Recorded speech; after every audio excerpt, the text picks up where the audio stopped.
Come in. Welcome. I'm E.G. Marshall. Welcome to the world of terrifying imagination, to the fear you can hear. There is a green land called the Emerald Isle, where stardust dapples shining lakes that sparkle against blue mountains which fall away to winding bays. But there are darker sides to Ireland, currents that run deep, a wasting, bitter civil war in the north, and everywhere, lurking behind the shamrock and beneath the laughter, a dark world of legend, of banshees and warlocks, of voices on the wind against which the traveler should stop his ears, or the sound of the death bell. Our mystery drama, The Death Bell, was written especially for the Mystery Theater by Ian Martin and stars Michael Tolan. It is sponsored in part by Anheuser-Busch Incorporated, brewers of Budweiser, and by the Kellogg Company, makers of Kellogg's Special K cereal. I'll be back shortly with Act One. Hello, this is Goldilocks. It seems like only yesterday that I was a little girl tasting porridge. You know, this one's too hot. This one's too cold. And now I conduct taste tests on diet drinks. And there's one I must tell you about. Sugar-free diet 7-Up. It has a fresh, natural, delicious taste. It drives my taste-o-meter crazy. Sugar-free diet 7-Up. This one's just right. Computers. We're big on that. You deserve an airline that remembers your name. Ozark's computer helps us not to forget your name, reservation, connections, your return plans. At Ozark, a big impersonal computer helps us deal more personally with you. Computers, we're big on that at Ozark Airlines. Now go Ozark's evening jet at 6:45 to Washington with through service to Champaign-Urbana and Peoria.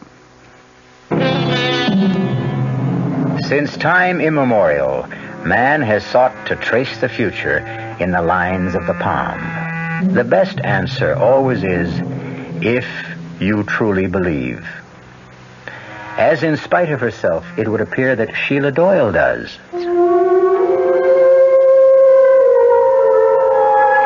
The moment I clapped eyes on Denny's cousin from the States, Brian Mackin, there was a bogle tugging at my skirts. And the one look in his hand ran the blood in me cold, for I never saw a shadow plainer.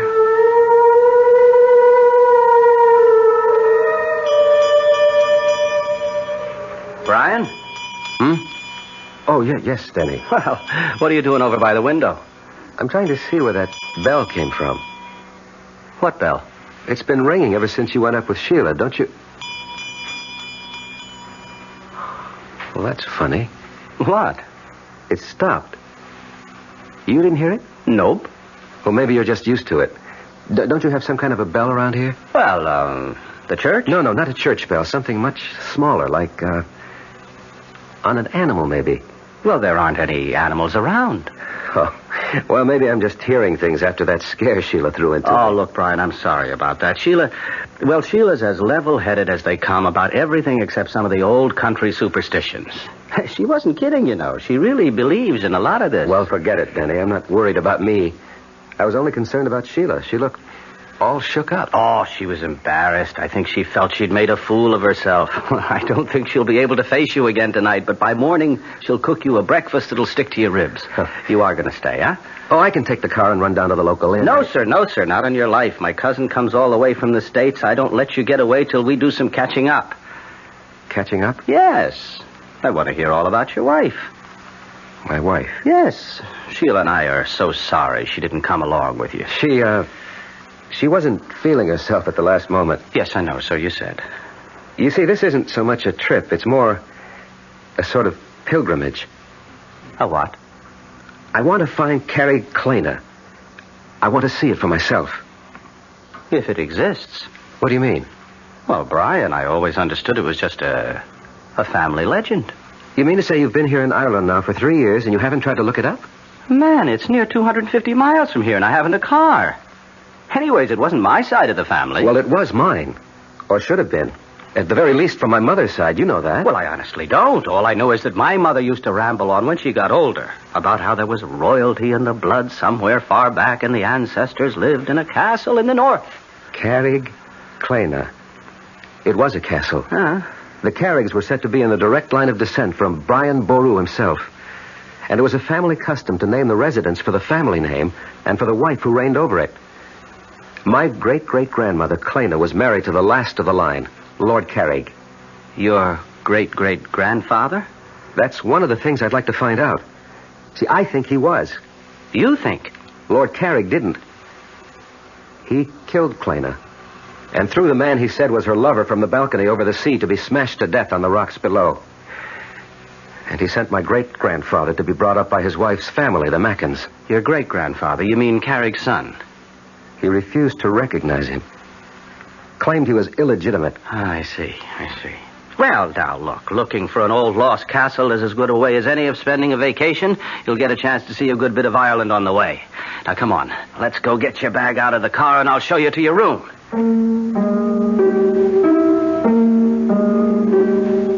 For the first time in our marriage, I found myself getting a little annoyed with Sheila as I walked Brian to the car. There was that vague kind of family connection between us. You write off as cousins, but mostly what we were was old friends and classmates. Now, with Sheila's superstitions jogging my imagination, I was uneasy with Brian. A feeling, thank the Lord, that a few minutes in the soft Irish night blew away. Oh, it's good to be alive on a night like this. It makes me think of... What, Brian? Commencement.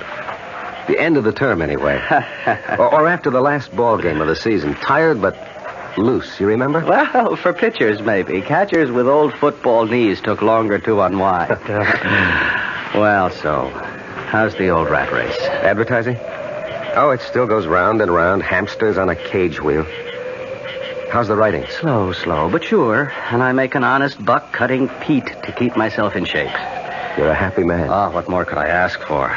Wait till you see your namesake tomorrow. Little Brian. How soon will he be 2? About the time his little sister comes to join him, 6 months or so. Oh, hey, you're having another? Yes. Well, that's solid, man. It's solid. Well, you know I always liked kids.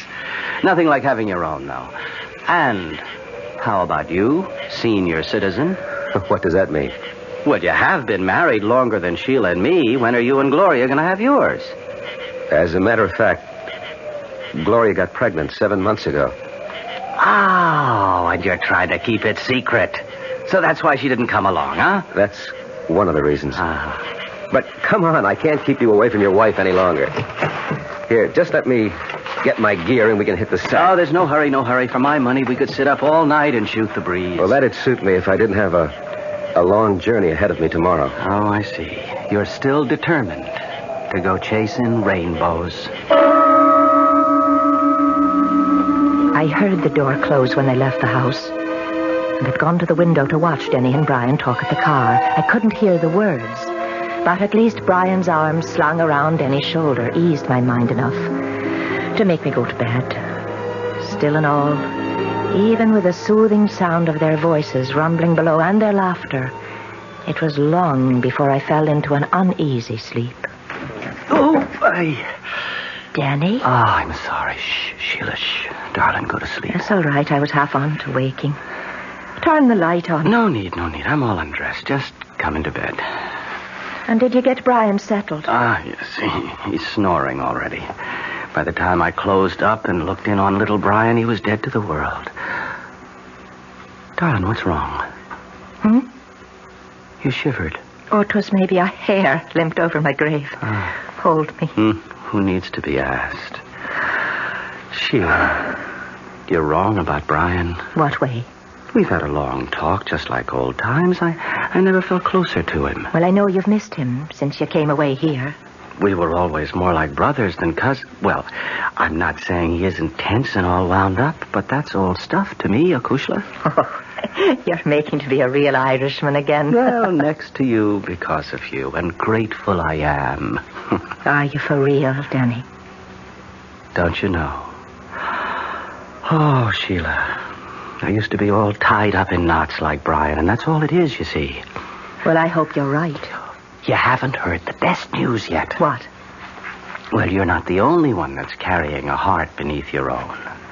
Gloria's expecting. Brian's wife? When? Before you. That's why she didn't come along this trip. Well, that's good news, Denny.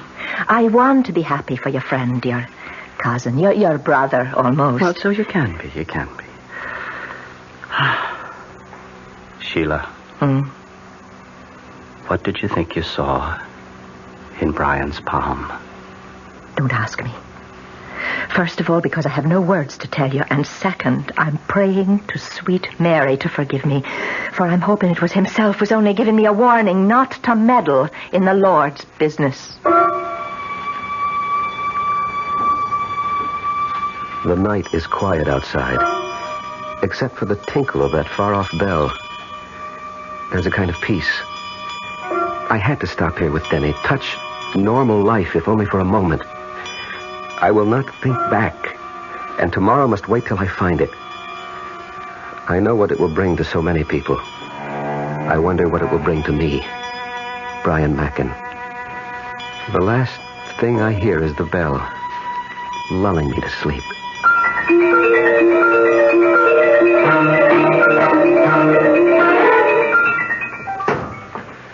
Well, that does it. All set for the road. Oh, I wish you didn't have to go so soon. So do I. Will you stop by then to see us on your way back? I don't know if I'll be coming this way, Sheila. Oh, try to make it. And Brian. Yes? The farther north you get, particularly beyond Sligo, hug the coastline all the way. Please, don't go near the border. Ulster, you mean? There's still a lot of trouble. I wish you'd forget the whole thing. Except I won't. Well, man, it's like looking for a needle in a haystack. And if there ever was a Carrig Clena, it's probably nothing but ruins by now. If there ever was one, I'll find it. And I think I will. And if you should, what would it prove? I don't know. Goodbye, Brian. Come again. I'll try. Bye, Denny, old pal. I'll only say au revoir. And it's glad I am to have met you, and forgive me for last night. The gypsy's warning? I don't know what came over me. Think nothing of it. Well, so long, chum, and drive carefully. I hope you had a good night's sleep. With the good company and the good air, what else? Even the little bell I finally got used to. And off I went like a log. So here goes. Hail and farewell.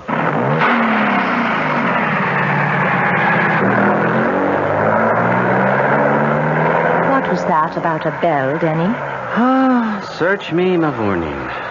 When I came downstairs last night after I took you up to bed, Brian was by the window.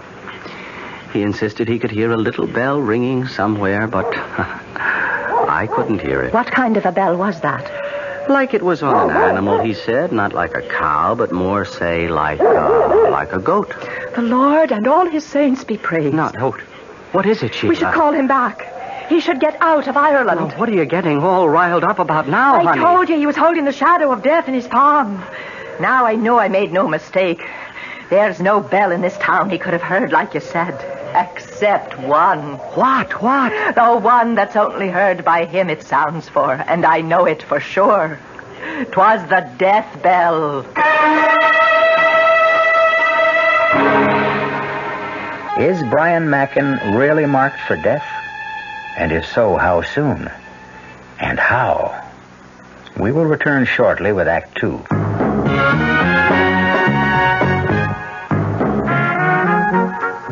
Some beer drinkers have funny ideas about beer.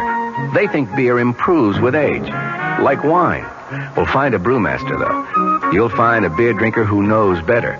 The Budweiser brewmaster says it all depends on how beer is aged. Just letting beer sit in lagering tanks makes it older, not necessarily better. That even goes for keeping a case around the house for a couple of months. But there is one kind of aging that's good for beer. The Budweiser kind. Beechwood aging. In this kind of aging, something happens.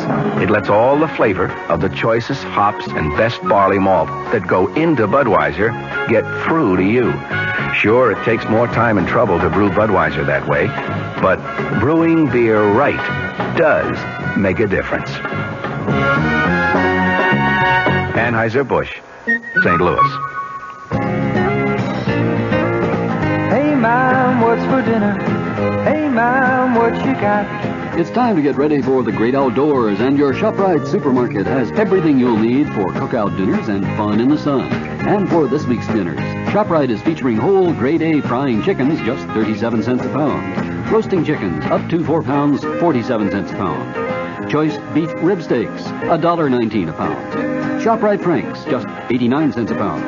Get all your outdoor cooking equipment and many great food values at your Shoprite supermarket this week. She loves the family. She wants the best. She does all that she can do. She lets Shoprite do the rest. Hey, Ma, what's for dinner? Shoprite has the answer.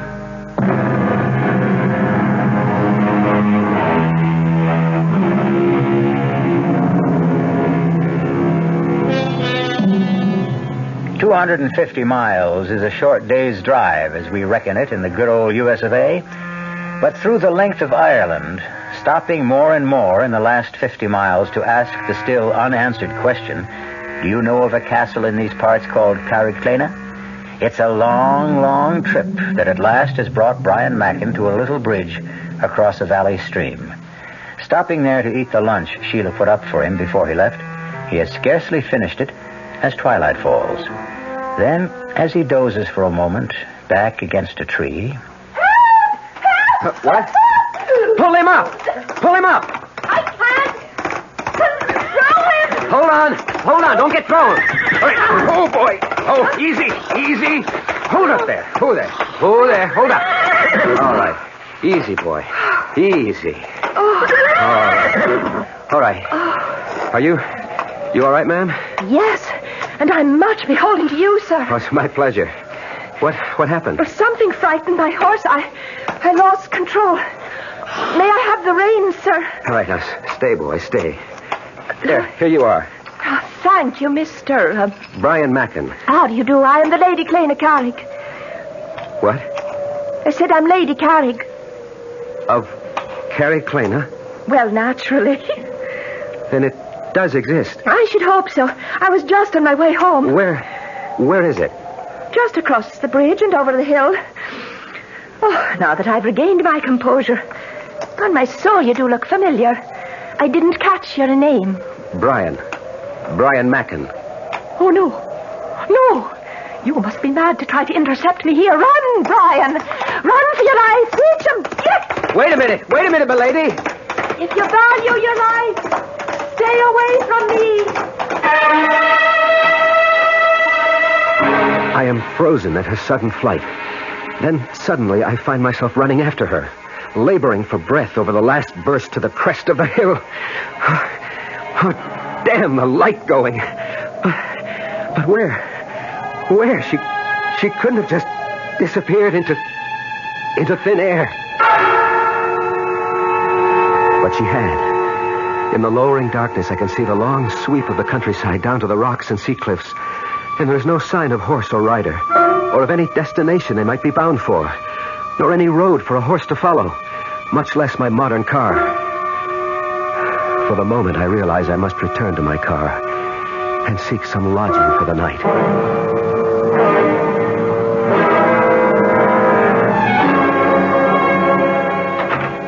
Danny, is that you? Well, who else were you expecting, Sheila? Oh, darling, I'm that glad to see you. Ah. It's late you are. Oh, we cut a few extra squares tonight as long as the light was with us.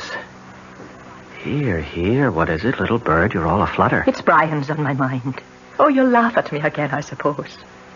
But as I was laying our little one down with the sun just gone over the hill, I thought I heard him calling, Clena, Clena. Oh, now, Sheila, what's got into you? I wish I knew. I only know somehow we should never have let Brian go off for the north. Something terrible is going to happen to him. And if there is, what could we do to stop it? Well, we should try. Would you have me follow him on Shank's mare? How fast do you think I could walk it? Well, you could borrow the McFadden's car or Seamus' motorcycle. And if I did, where would I head for? Oh, don't fault me, darling, or make me the fool. It's just a feeling comes over me and I can't help it. I want to be wrong. I hope I'm wrong. Sheila, now please, stop worrying about Brian. If anyone ever knew how to take care of himself, that's the guy. I said it with authority because I meant it, or I thought I meant it. Or I tried to mean it because I wanted to reassure Sheila. The truth is, I was shaken again. I'd been 3 years living in Ireland, long enough to fall under all of her spells, even the black ones. And I'd have given anything to know where Brian was at that moment. And what he was doing.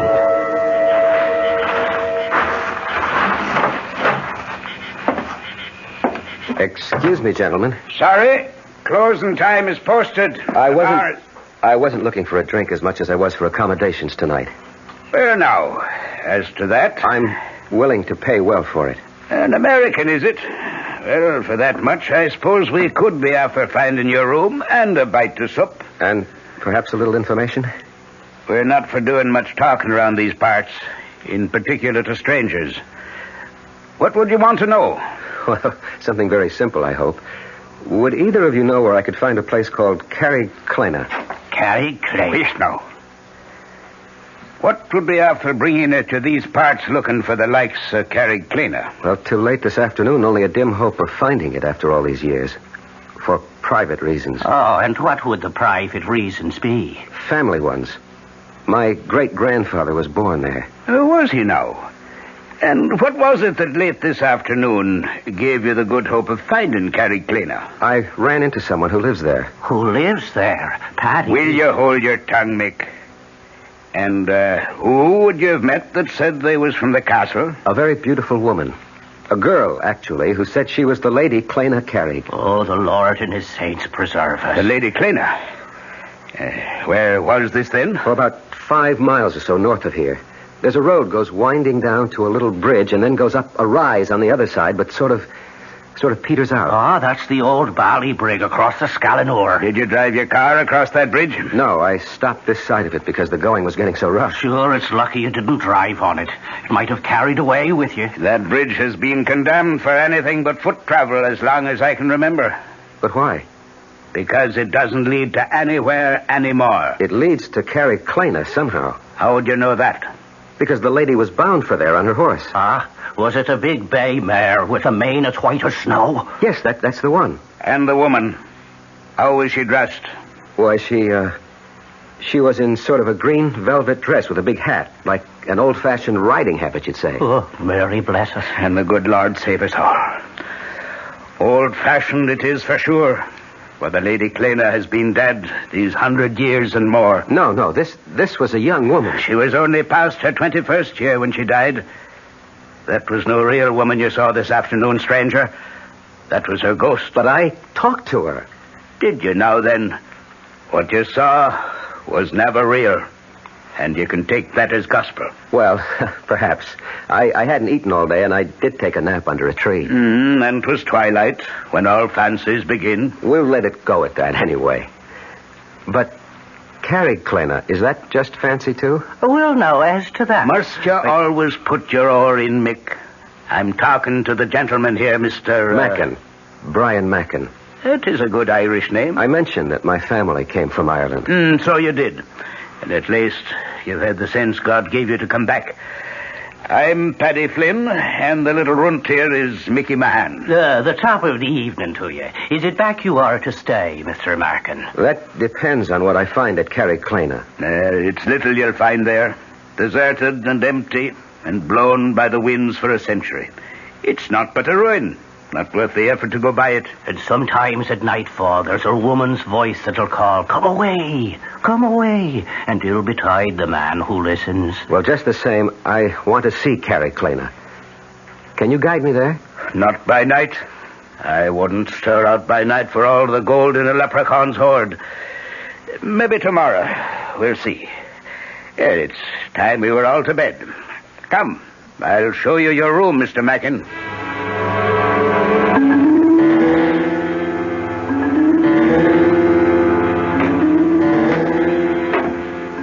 Do you think he's from the police?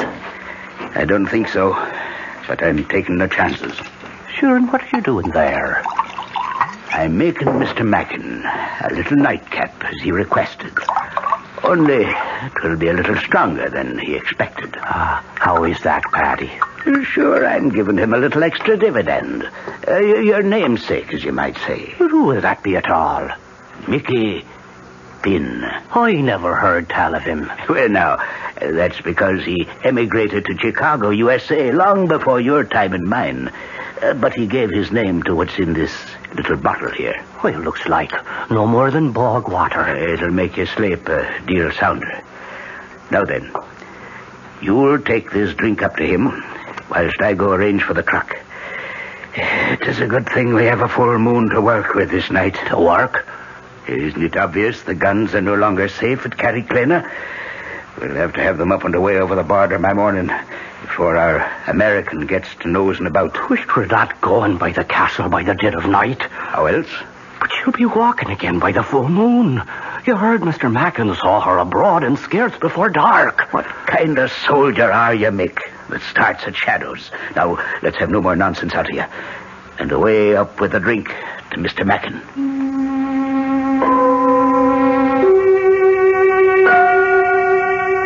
I look at my watch. It's just after midnight. The nightcap is untasted on the table beside my bed. I don't trust it. I don't trust a lot of things. But where to get rid of it? A vagrant memory drifts across my mind of jokes among old country people. A quick look under the bed, and there is the receptacle. It's a matter of a moment to empty the glass in it. And none too soon. I can hear stealthy footsteps approaching. Don't use the curse, Mick. Unless there's trouble. If there is, I'll put him to sleep myself. Mr. Mackin? Mr. Mackin? I think he's away. Follow me. He's dead to the world. We'll check that out. He's drunk it. Will it keep him quiet long enough? 8 to 10 hours. And even when he wakes, he'll not want to leave his bed. Now come away, man. We've much to do.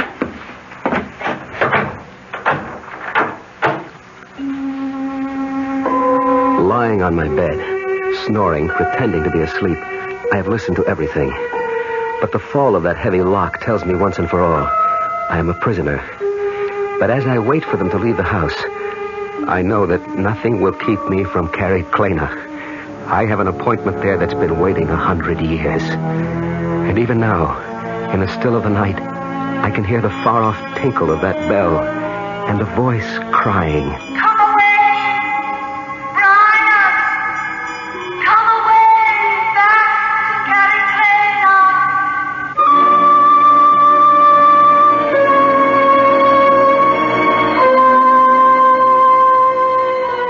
I will return shortly with Act 3.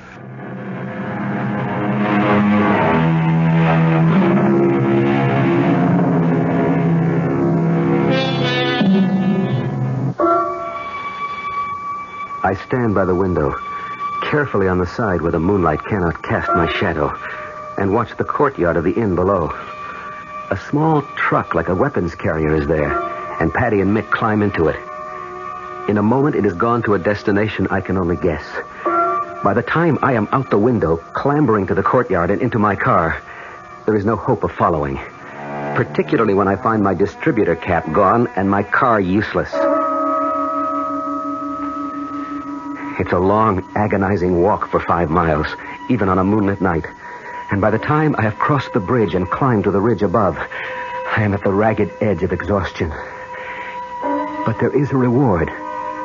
Far below, against the restless sea, there are pinpoints of light that move. I am near the end of my pilgrimage, and the bell is sounding again.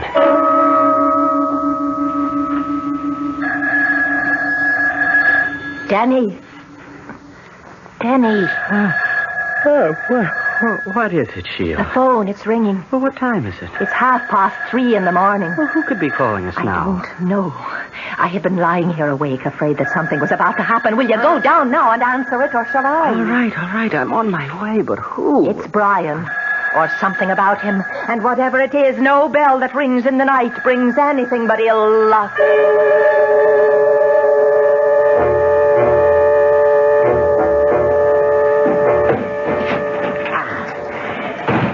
Is that the last of them? Not by a long shot. And damn the moon. It's off away behind the clouds again. I wish I was off away with it. What's the matter, Mick? Are you afraid a banshee will howl you off to your grave? Well, there's little I like at all about this night. We're all stretching our necks across the gibbet one way or t'other. Well, the sooner we deliver these guns over the border, the safer we'll be. I wish now I'd stood away with a ship that delivered them 3 days ago. And I'd be out of this on the way home. Well, you didn't. So let's have at it and get them away from the storehouse before... Wait a minute. What is it? By the ridge there. The silhouette of a man. Let's get the truck away and hidden around to the seaward side. Hey? You take it. Give me that cush of yours, and I'll handle whatever comes this way.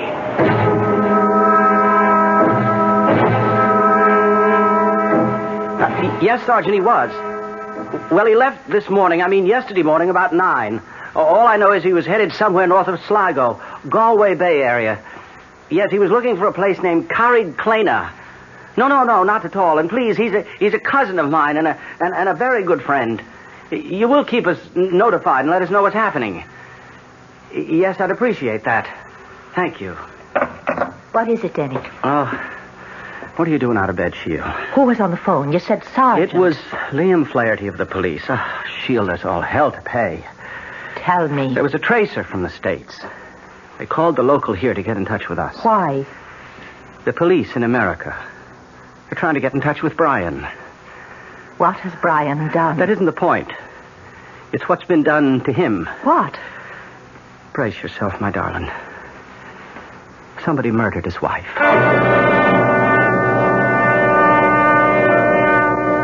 A moment ago, on my way down the hill, I could see Carrick Clena full in the moon. What do they mean it's a ruin? It was just as I pictured it. Turrets, mullioned windows with diamond-shaped glass panes, great oak doors, and ivied granite. Now, with the moon hidden, its silhouette looms over me, reaching out to me as I come home at... Oh, cool. You didn't have to hit him so hard. I wasn't taking any chances with Mr. Mackin this time. Ah, is that who it is? Say for yourself. How'd you get over the drink and away and here? No time to worry about that now. You think he is police or maybe the British? Whatever he is, we'll decide that later. Let's get the guns off and away first. I'm standing in front of the great door of Carrick Clena, and I know that everything's going to come clear at long last.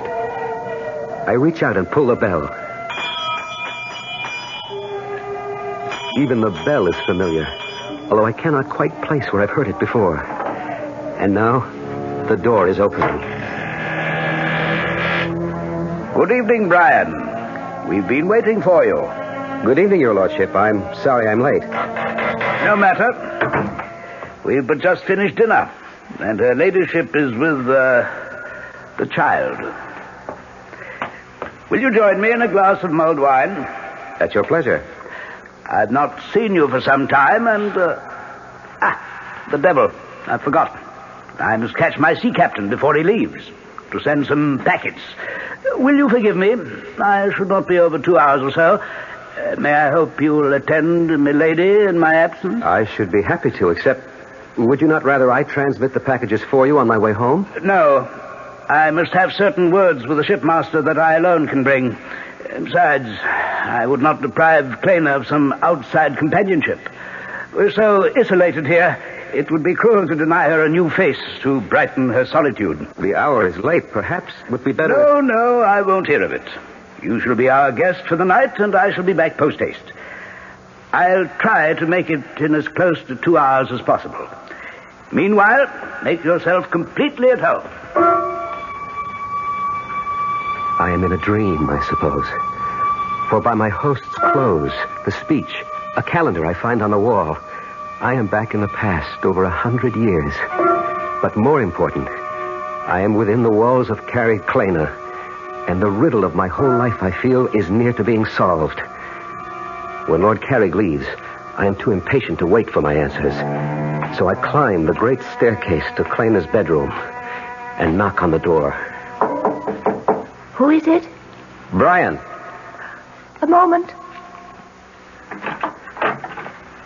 What are you doing here? I grew tired of waiting for you to come down. My husband, he's... Lord Carrig has ridden to town. It will be 2 hours before he returns. May I come in? I shouldn't let you. It's too late.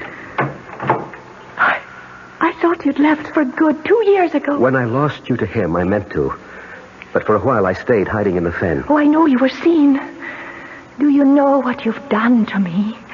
And why do you come back now? I wanted to see the boy. By what right? Is he mine, Clena? I have to know. Is he mine? No. You called him by my name. It was a foolish choice. Why? Because I loved you. And now? Oh, Brian. The years have come and gone. Lord Carrig is my husband and the father of my child. And I have a whole new life I've learned to accept. I still want to know if the child is mine. Let me go. When you answer me. How could he be yours? He was born 10 months after I married Lord Carrick. Then why does everyone whisper he's mine? Because you didn't leave as you promised.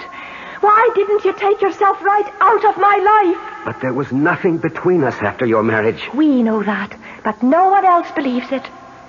They still think the child is mine. Even Lord Carrick. I can't imagine why he could have welcomed you here tonight. I can't tell you how he... Wait a minute. What is it? Hush. Dear God, he's here. You killed me. Over my dead body. And here it is. The moment I've reached back through a century for. The one I want to change. It's today I want to bring back. And Gloria and my own child that I killed in one moment of anger and hate as Lord Carrig plans to do with me and Clena now.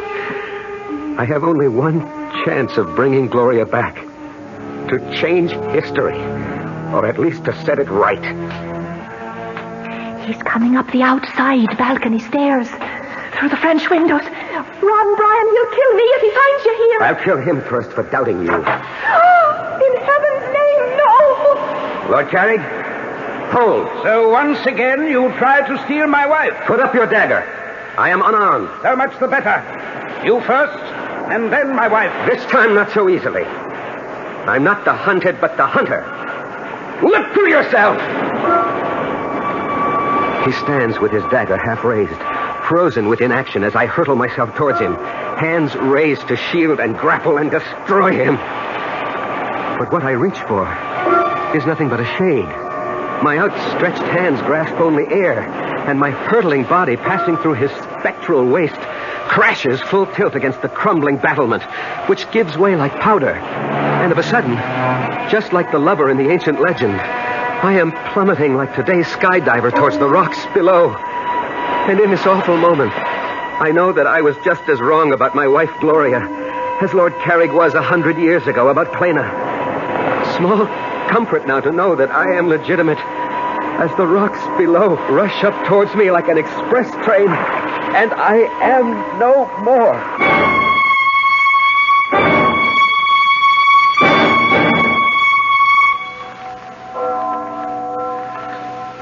Are you ready, Sheila? In a moment. What is it, darling? That bell. I don't know if I ever want to hear a bell in my life again. That's only the church bell. We didn't ever hear the other one. What happened to him, Denny? Oh, I'd have to be God to answer that. He snapped. The way a lot of us do when life spins us around too fast and curdles our brains. Why do you think I ran away from it all and came here to find peace? Brian really killed Gloria. He'd had a nervous breakdown 2 months ago. He escaped from the sanitarium. His obsession about paternity had put him there, and Gloria was asking for a divorce. He lost his head. She lost her life. But how did he think he could escape by coming here? I don't think he was looking for escape, but... Oh, I know it's such a writer's word, but... expiation. Are you saying, then, he was after taking his own life? We'll never know, Sheila. The police say there's some evidence that the IRA were using Carrig Clena as a depot for smuggled arms from the sea. Maybe he stumbled on them. The local folk would tell you that anyone in that haunted castle after dark, especially when the moon was full, was risking God knows what. And someone I know very dearly sensed he was marked by fate for death. Oh, don't. I wouldn't wish that on anyone. Perhaps for Brian Mack it was the only way. Let's us go give him a decent burial. And wish him peace at last.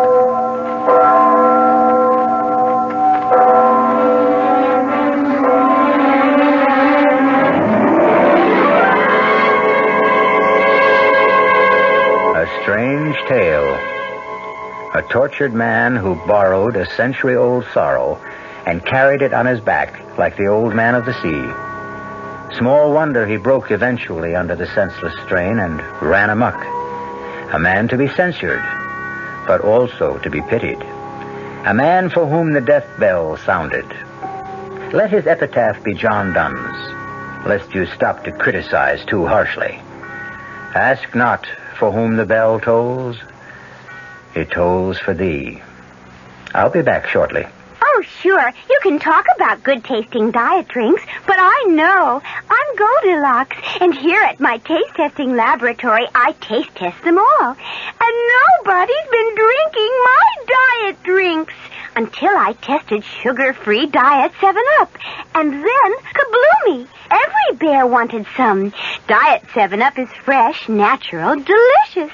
Sugar-free Diet 7-Up. This one's just right. North Jersey is certainly getting a higher yield this spring, especially with Suburban Savings Special High Yield Savings Certificate that you can raise for fun and profit. All you have to do is plant a modest $2,500 minimum in Suburban Limited Issue 7.50% Savings Certificate. Then put your certificate in a nice safe place. Suburban takes care of the rest by compounding interest continuously from day of deposit paid quarterly. You'll get a nice healthy 7.90% effective annual yield on your 7.50 savings certificate when you let it grow from 4 to 10 years. Early withdrawal prior to maturity is, of course, subject to a substantial penalty. So for a nice healthy 7.90% annual effective yield, grow Suburban's 7.50% savings certificate for fun and profit at any Suburban Savings office in Bayonne, Edgewater, Elmwood Park, Emerson, Hackettstown, Morris Plains, Nutley, Paramus, and Sparta. Our cast included Michael Tolan, Marion Seldes, William Redfield, and Guy Sorrell. The entire production was under the direction of Himan Brown. Radio Mystery Theater was sponsored in part by new sugar-free Diet 7-Up. This is E.G. Marshall inviting you to return to our Mystery Theater for another adventure in the macabre. Until next time, pleasant dreams.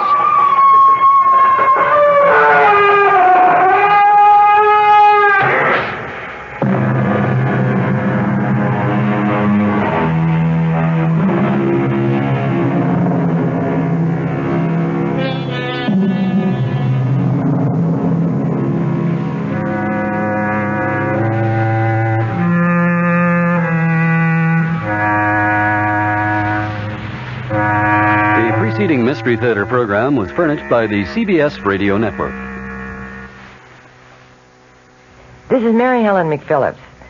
Growing old may not be fun, but the only choice is to die, so hopefully most of us will grow old. And how to do it well is what we'll be talking about at 10:15 tomorrow morning on the Martha Dean program. Morton Puner, a member of the Gerontological Society, will tell us what we know about growing old. I hope you'll join me tomorrow morning at 10:15. I'm Fulton Lewis in the Mutual Broadcasting System studios in Washington, D.C. Now, my commentary. President Nixon's Watergate lawyer said today that he's going to move to quash a Watergate prosecution subpoena for 64 more White House tapes. He would not say whether the president will abide by any adverse Supreme Court decision should that tape battle come to that. Facing a deadline of Thursday for responding to the subpoena from Special Prosecutor Leon Jaworski, the president's defense attorney, James St. Clair, held a broad-ranging news conference here in Washington today, a news conference in which he discussed the president's reasons for making public more than 1,200 pages of edited transcripts of the Watergate tapes. He also disclosed that the House Judiciary Committee is seeking more than 140 additional tapes for its impeachment inquiry. Discussing Jaworski's subpoena, St. Clair argued today that the massive public release of transcripts by the president yesterday strengthens his effort to have the subpoena quashed. He said he will move now on two grounds. First, in his words, especially now, clearly the prosecution must have enough evidence to proceed to try these cases. And knowing Mr. Jaworski, I am confident that he wouldn't have indicted these people if he didn't think he had enough evidence to convict them. Secondly, acknowledging that the White House has a duty to make available materials that would be helpful to the defendants, St. Clair today said everything we know of is in that book of transcripts. Everything is there. He also contended that there was a significant difference between the Jaworski subpoena and the one issued last year in the name of former Special Prosecutor Archibald Cox. He said the Cox subpoena, which led directly to the explosive firing of Cox, was on behalf of a federal grand jury, and that 2 court decisions that went against the president in that case were based on the proposition that the grand jury has sort of unique requirements.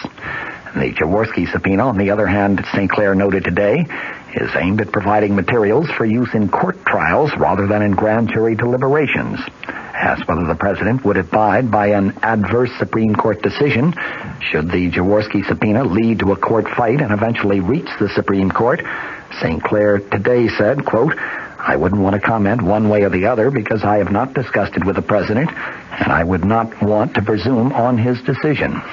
In any case, he said, I don't believe that we will come to that. St. Clair also was asked to outline the strategic or tactical advantages that the president hoped to reap by making public the massive array of edited transcripts. He cited the following as the basic consideration, and I quote, people were getting more and more imbued with the idea that the president had something to hide to the extent that it endangered the presidency. The facts ought to be known, and then let's argue about them.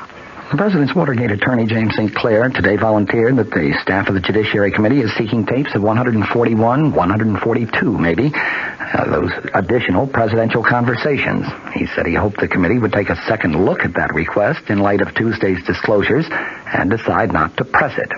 Since most of these tapes are understood to deal with the controversies involving milk producers and the ITT, St. Clair was asked if he meant to suggest that the committees should forget those 2 issues. He said, based on what I know about it, the answer is yes. St. Clair made it apparent, however, that he is not opposed to providing additional materials relating to political contributions by the milk producers and the administration's controversial decision to raise milk price supports. He was asked if he felt that yesterday's disclosures might prejudice the cases of Watergate defendants that are still facing trial. St. Clair said, I do not think so. But as far as the conduct of the case is concerned, that is the first responsibility of the special prosecutor. Reminded that at one point in the bulky volume of transcripts, the president suggested to John Dean, who was then his private counsel, that witnesses in the Watergate proceedings might have conveniently faulty memories while under oath, St. Clair today said, as the president said, there are unfortunate remarks in there. Urging that the transcripts be looked at as a whole, he said the danger of this is to pick out a phrase here or a sentence there. The president's attorney also was asked if he thought it had been appropriate for the president to discuss at length payment of hush money to some Watergate defendants, as one transcript shows. St. Clair today responded, I'm sure if he had to do it all over again, he wouldn't have done that. The president is looking to the American people for vindication in the Watergate issue, while House impeachment investigators meet tonight to decide their next move in the quest for White House evidence.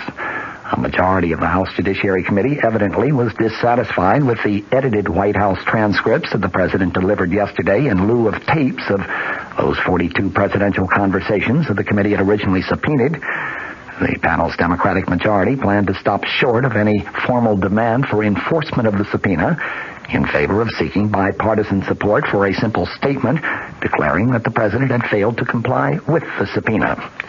It was clear from the time that the president disclosed his transcript plan on Monday night that the support he sought was far beyond Capitol Hill, that his eventual goal was to try to persuade the American people that he did have no advance knowledge of the Watergate break-in, that he had no knowledge of the cover-up of the Watergate issue, and that he was providing investigators with a full story of his role. For all of the 1,308 pages of presidential transcripts, there are nonetheless many uncertainties about just what the president did or did not know and when he knew it, and what he intended to be done. It was, as the president's lawyers and the president himself had said, a document that is marked by ambiguities.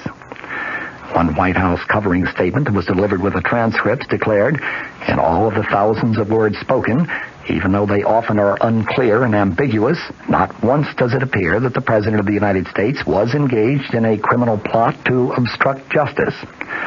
Those words also created a picture of a president feeling increasingly embattled and frustrated by a scandal, the disclosure of which he considered inevitable, but which he hoped to control, possibly even avoid. And they showed the president considering many alternatives, many different options, including at one point the payment of some hush money to the original Watergate conspirators.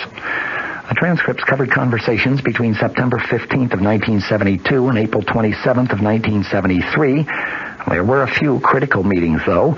There was one on September 15th of 1972. That was the day that the indictments were returned in the Watergate break-in case. On that day, the president met with White House counsel John Dean, who was later to become the president's chief accuser before the Senate Watergate Committee. There was another meeting on March 17th, 1973. That's the day that the president learned that members of the White House Plumbers Unit, set up to trace leaks of classified information, had engineered the break-in at the office of Daniel Ellsberg, psychiatrist. There was a meeting just 4 days later, March 21st of 1973. That was the day the president said that John Dean first told him about the Watergate cover-up. Numerous alternatives, including meeting demands for hush money, were considered by the president, by John Dean, and by White House aides H.R. Haldeman and John Ehrlichman. Less than a month later, April 14th, 1973, there was a meeting. That was the day of a rambling discussion of Watergate by the president, Haldeman, and Ehrlichman, during which they talked about the need to fire John Dean and the equally important need to convince former Attorney General John Mitchell to appear before the prosecutor and a grand jury. There were also a series of meetings in mid to late April 1973, during which the president learned more and more of the extent of the cover-up and the various progresses that were being made in the Watergate investigation. Those sessions climaxed with decisions to finally accept the resignations of Attorney General Richard Kleindienst, Haldeman, and Ehrlichman, and, of course, also the decision to fire John Dean. After voting to revise oil taxes, the House Ways and Means Committee is turning to general tax reform, but a personal income tax cut does not seem to be on the panel's present agenda for possible action. The committee was at work again today on a sweeping series of items, ranging from cutting Social Security taxes to reviewing tax shelters and tax treatment of capital gains, and from tax provisions for single people and married couples to tax simplification involving itemized deductions. Tax staff experts told newsmen following a closed-door committee meeting yesterday that the panel plans to consider this material in the next 60 days and may have to omit some of these items from the list, but hopes to cover as many of these as possible. Missing from the listing of more than 25 topics, though, was a general personal income tax cut along the lines of a $5.9 billion measure that has been suggested by some members of the Senate. In the Senate, that body voted today to let states decide whether a motorist could buy group health insurance to cover accidental injuries. The action came as the Senate neared a final vote on no-fault automobile insurance, which would compensate accident victims without regard to who caused the accident.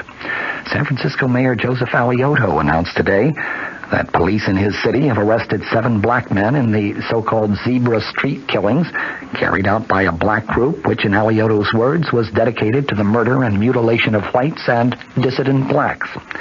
He told a news conference, the police have pierced the veil of a vicious ring of murderers called the Death Angels.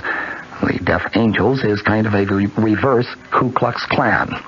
12 whites have been killed, 6 others wounded.